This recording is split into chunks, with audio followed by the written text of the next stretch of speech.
The book of 2 Samuel. Check out the video on 1 Samuel where we were introduced to the book's three main characters, Samuel, Saul, and David, and then also to the book's literary design, which first introduced Samuel and then traced the rise and fall of King Saul in contrast to the rise of King David.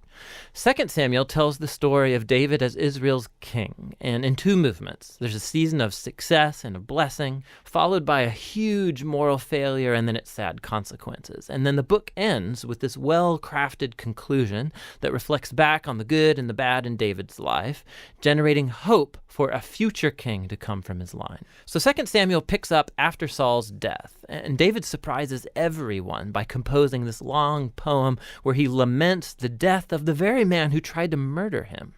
And so once again, the author, he's presenting David's humility and compassion. He's a man who grieves the death even of his own enemies. After this, David experiences a season of success and God's blessing.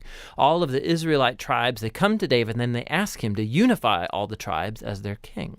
And so the first thing David does as king is to go to the city of Jerusalem. He conquers it, and he establishes it as Israel's capital city, which he renames as Zion. And from there, David goes on and he wins many battles and expands Israel's territory. Now, after making Jerusalem the political capital of Israel, he wants to make it their religious capital as well. And so he has the Ark of the Covenant moved into the city.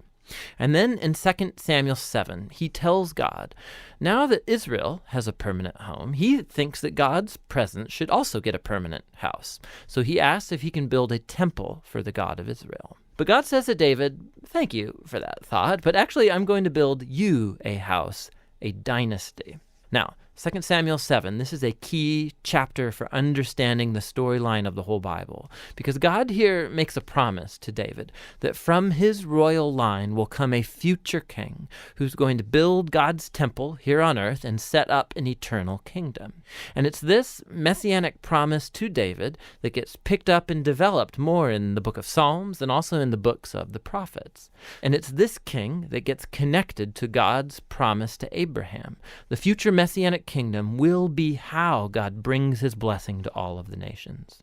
And it's right here, in the midst of all this divine blessing, that things go horribly wrong. David makes a fatal mistake. Not fatal for him, but for a man named Uriah, one of David's prize soldiers. So from his rooftop, David sees Uriah's wife, Bathsheba, bathing. David finds her, he sleeps with her, gets her pregnant, and then he tries to cover the whole thing up by having Uriah assassinated and then marrying her. It's just horrible.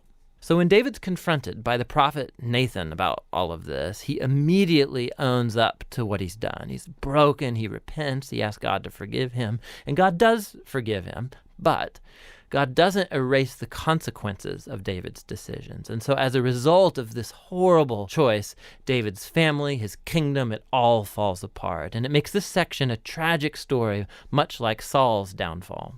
So David's sons end up repeating his own mistakes, but in even more tragic ways. So Amnon sexually abuses his sister Tamar, and then their brother Absalom finds out about all of this and has Amnon assassinated. And then Absalom goes and he hatches the secret plan to oust his father David from power, and he launches this full-scale rebellion. And so for a second time, David is forced to flee from his own home and go hide in the wilderness, except this time he is not an innocent man.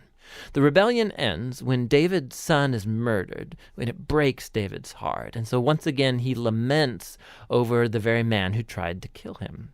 David's last days find him back on his throne, but as a broken man, he's wounded by the sad consequences of his sin.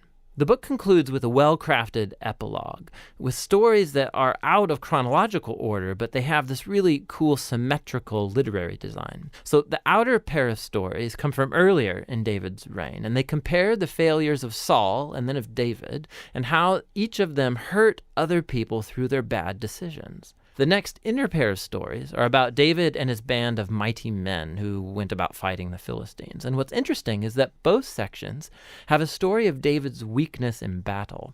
So in contrast to the victorious David of chapters 1 through 9, here we see a vulnerable David who's dependent on others for help. The center of the epilogue has two poems that act like memoirs, and David reflects back on his life, and he remembers times when God graciously rescued him from danger. And he sees these as moments where God was faithful to his covenant promise to him and to his family. Both poems conclude by looking back onto the hope of God's promise of a future king who will build that eternal kingdom. Now, these poems and then God's promise also connect back to Hannah's poem that opened the book.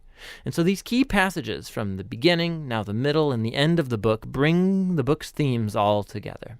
Despite Saul and David's evil, God remained at work, moving forward his redemptive purposes. And God opposed David and Saul's arrogance, but he exalted David when he humbled himself. And so the future hope of this book reaches far beyond David himself. It looks to the future, to the Messianic king who will one day bring God's kingdom and blessing to all of the nations. And that's what the book of Samuel is all about.